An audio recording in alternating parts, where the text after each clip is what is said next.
हाय। आज हम बात करेंगे एक बहुत ही पॉपुलर बुक के बारे में जिसका नाम है रिच डैड पुअर डैड। इस बुक को मिस्टर रॉबर्ट कियोसाकी ने लिखा है, जो कि एक अमेरिकन बिजनेसमैन है। ये 1997 में पब्लिश हुई थी और दुनिया भर में इसकी 3 करोड़ से ज्यादा कॉपीज बिक चुकी हैं। ये किताब इतनी पॉपुलर इसलिए है क्योंकि ये मिडिल क्लास के लोगों को पैसे के बारे में वो बातें बताती है जो उनकी अपब्रिंगिंग में उनको नहीं बताई गई। इस किताब में रॉबर्ट कियोसाकी ने 2 फादर्स के बारे में बात की है, जिसमें से एक हैं उनके खुद के फादर जो कि पीएचडी हैं और इस किताब में पुअर डैड हैं, और दूसरे हैं उनके बेस्ट फ्रेंड के फादर जो कि एक बिजनेसमैन हैं और इस किताब में रिच डैड हैं। वैसे तो इस किताब में सीखने के लिए बहुत कुछ है, मगर हमारे अकॉर्डिंग इस बुक की जो टॉप 5 लर्निंग्स हैं उनको हम इस वीडियो में कवर करेंगे। तो चलिए स्टार्ट करते हैं।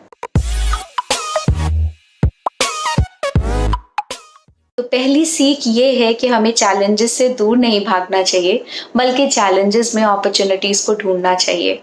मिडिल क्लास फैमिलीज हमेशा अपने बच्चों को बोलती हैं कि हम ये अफोर्ड नहीं कर सकते, जिसकी वजह से बच्चों को बचपन से ही ये लगने लग जाता है कि ऐसी बहुत सारी चीज़ें हैं जो उनकी रीच से बाहर हैं।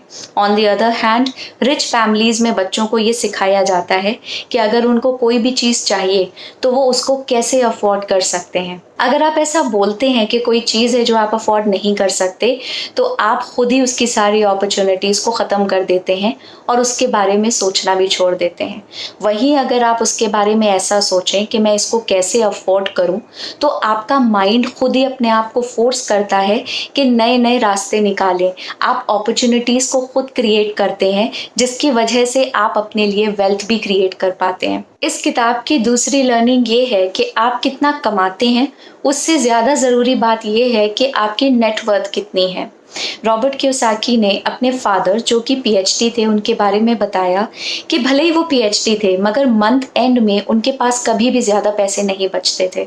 ऑन द अदर हैंड, जो उनके बेस्ट फ्रेंड के फादर थे जो कि इस किताब में रिच डैड हैं, उन्होंने हाई स्कूल भी कंप्लीट नहीं किया था, मगर उनका सारा फोकस एसेट्स को अक्वायर करने पे और उनकी सारी इंफॉर्मेशन को अपने पास रखने पे ही उनका पूरा फोकस रहता था। मान लीजिए आप 1 लाख रुपए कमाते हैं, जिसमें से आप 5% ही सिर्फ बचा पाते हैं और उसके बाद उसको सेविंग अकाउंट में आप जमा करते हैं। वहीं अगर आपका कोई दोस्त है जो 50,000 रुपए कमाता है, जिसमें से 20 या 30% बचाकर वो उसको एसेट्स अक्वायर करने में यूज़ करता है, तो लॉन्ग टर्म में उसका वेल्थ क्रिएशन पोटेंशियल आपसे ज़्यादा है। तो हमारा फोकस जैसे कि अपनी इनकम बढ़ाने पे होता है, उतना ही फोकस हमारा अपना पैसा बचाकर उससे वेल्थ क्रिएट करने पर भी होना चाहिए है। तीसरी बात जो ये किताब आपको सिखाती है वो ये कि लाइफ में रिस्क लेना ज़रूरी है। मिडिल क्लास फैमिलीज में बच्चों को रिस्क लेने से हमेशा डिस्करेज किया जाता है, और जब बात पैसे की हो तब तो उनको बोला जाता है कि बिल्कुल भी रिस्क ना लें। इस किताब में रॉबर्ट कियोसाकी कहते हैं कि आपको लाइफ में रिस्क के साथ जीना सीख लेना चाहिए। अगर आपको लाइफ में वेल्थ क्रिएट करनी है तो आपको कैलकुलेटेड रिस्क लेना ज़रूरी है, और जैसे जैसे आप अपनी वेल्थ अक्यूमुलेट करते जाएंगे, वेल्थ क्रिएट करते जाएंगे, वैसे वैसे आप रिस्क को मैनेज करना भी सीखते जाएंगे। मिडिल क्लास लोग रिस्क लेने से डरते हैं क्योंकि उनमें लॉस बेयर करने की कैपेसिटी कम होती है। अमीर लोग गलती करने से डरते नहीं हैं, वो गलतियां करते हैं, उनसे सीखते हैं और उन गलतियों को रिपीट नहीं करते हैं। चौथी लर्निंग ये है कि हम सभी को पर्सनल फाइनेंस में खुद को एजुकेट करना चाहिए। रॉबर्ट कियोसाकी के हिसाब से हमको फाइनेंस के बारे में 4 चीज़ें पता होना चाहिए। पहला, बेसिक अकाउंटिंग, ताकि हम कंपनीज के फाइनेंशियल स्टेटमेंट्स को समझ सकें, उन्हें पढ़ सकें। दूसरा, इन्वेस्टिंग से हम अपने पैसे को ग्रो कर सकते हैं। तीसरा, हमको फाइनेंशियल मार्केट्स के बेसिक रूल्स तो एटलीस्ट पता होने ही चाहिए। और चौथा, हमको टैक्स से रिलेटेड सारी बातें पता होनी चाहिए, ताकि जो पैसा हम कमाते हैं हम उसको प्रोटेक्ट कर सकें। ऐसा अक्सर देखा गया है कि काफ़ी लोग अमीर होते हैं लेकिन धीरे धीरे अपनी सारी वेल्थ को खो देते हैं। इसका मेन रीज़न है लैक ऑफ फाइनेंशियल एजुकेशन। 5वीं लर्निंग ये है कि आप किसी और के लिए पूरी लाइफ काम करके अपने लिए वेल्थ क्रिएट नहीं कर सकते। एक एम्प्लॉई अपने टाइम को एक एम्प्लॉयर के साथ एक मंथली सैलरी के लिए ट्रेड करता है, और एम्प्लॉयर की पूरी कोशिश ये होती है कि वो जितने पैसे एम्प्लॉय को दे रहा है उससे ज़्यादा वैल्यू वो उससे ले पाए। रिच डैड पुअर डैड हमको सिखाती है कि कैसे एक इंसान जॉब में हमेशा अपने एक्चुअल पोटेंशियल से कम कमाता है। इसलिए एक जॉब में अपना बेस्ट एफर्ट देने के बावजूद आप अपने रियल वैल्यू से कम ही कमाएंगे।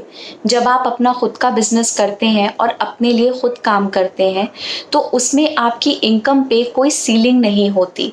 आप जितना ज़्यादा कमाएंगे उतना ज़्यादा आप सेव कर पाएंगे, जितना ज़्यादा सेव कर पाएंगे उतना ज़्यादा इन्वेस्ट कर पाएंगे, और जितना ज़्यादा इन्वेस्ट कर पाएंगे उतने ज़्यादा एसेट्स आप अपने लिए अक्वायर कर पाएंगे। तो ये थी हमारी according rich dad poor dad की टॉप 5 लर्निंग्स। एक बात याद रखिएगा, ज़रूरी नहीं कि इसकी सारी लर्निंग्स जो हमने डिस्कस करी वो आपकी लाइफ पे अप्लाई हो सकें। हर किताब का एक टाइम और एक कॉन्टेक्स्ट होता है। ज़रूरी नहीं कि हर रूल हर इंसान की जर्नी पे अप्लाई हो सके। इस वीडियो से हमारी कोशिश थी कि कैसे आपको कम से कम टाइम में पर्सनल फाइनेंस की एक बेस्ट सेलर किताब का ज्ञान कुछ ही मिनट्स में दे पाएँ। कमेंट सेक्शन में हमें बताइए कि कौन सी वाली लर्निंग आपको सबसे ज़्यादा पसंद आई। इन्वेस्टमेंट्स के बारे में सारे लेटेस्ट अपडेट्स देखते रहने के लिए ग्रो के चैनल को सब्सक्राइब करें। Bye bye.